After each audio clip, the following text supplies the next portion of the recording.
Okay, so you came off of all of your films. Soul Surfer was a hit. Raise Your Voice. Just so many films. What made you want to do this film? You know, I had 3 boys somewhere in the last 9 to 11 years. Actually, they're 5, 6, and 11. And when I read this script, thinking that these young kids are going off to war, I had to explore that, and I just said, I'm going to make this movie. And my oldest son, Mark, who's around here somewhere, is actually in the movie. So it was just very cool. But it's inspiring. It's inspiring for whatever side of a conflict you're on. You know, these boys go and fight with their hearts, and that's what this movie's about. I love that. How was that like working with a bunch of young actors? Was it different? Did you kind of put on a father hat, or was it just the same?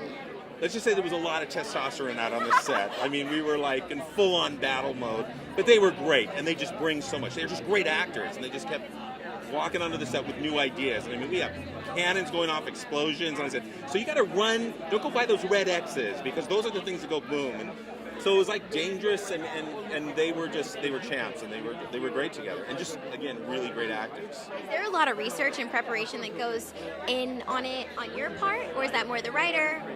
It's both. The writers have done a huge amount of research and showed me where I had to go. Then I went to the actual battlefield, did more research, and we just, it's a team effort. We all get together and make it as factually perfect as we can, and we shot like a lot of scenes right on the battlefield at the real school. So I know. I was going to ask you, how did that make it different? Filming in Virginia, filming at the Virginia Military Institute versus just doing green screens in LA? Well, it's just much more authentic. It's like shooting the real waves in Hawaii for Soul Surfer. We were on the battlefield where these boys lost their lives, and there's a reverence that happens because you're there, and you're like, it just makes the film better.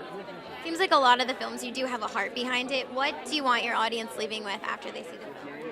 I think all my films are about inspiration, to get people to get up and do something different. It doesn't matter how young you are. We have another film about a little girl who's going to sail around the world. It's about finding your passion and just following it. The coming of age story of the young men taking on these adult-like roles, was there a time that you had to do that? When I read that your first job was plugging in the microphones at the Reagan's inauguration. I think that's so full circle.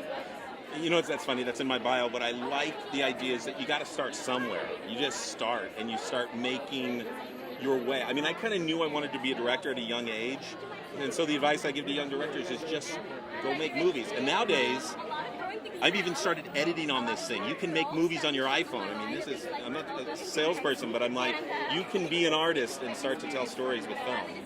Awesome. Well, thank you so much.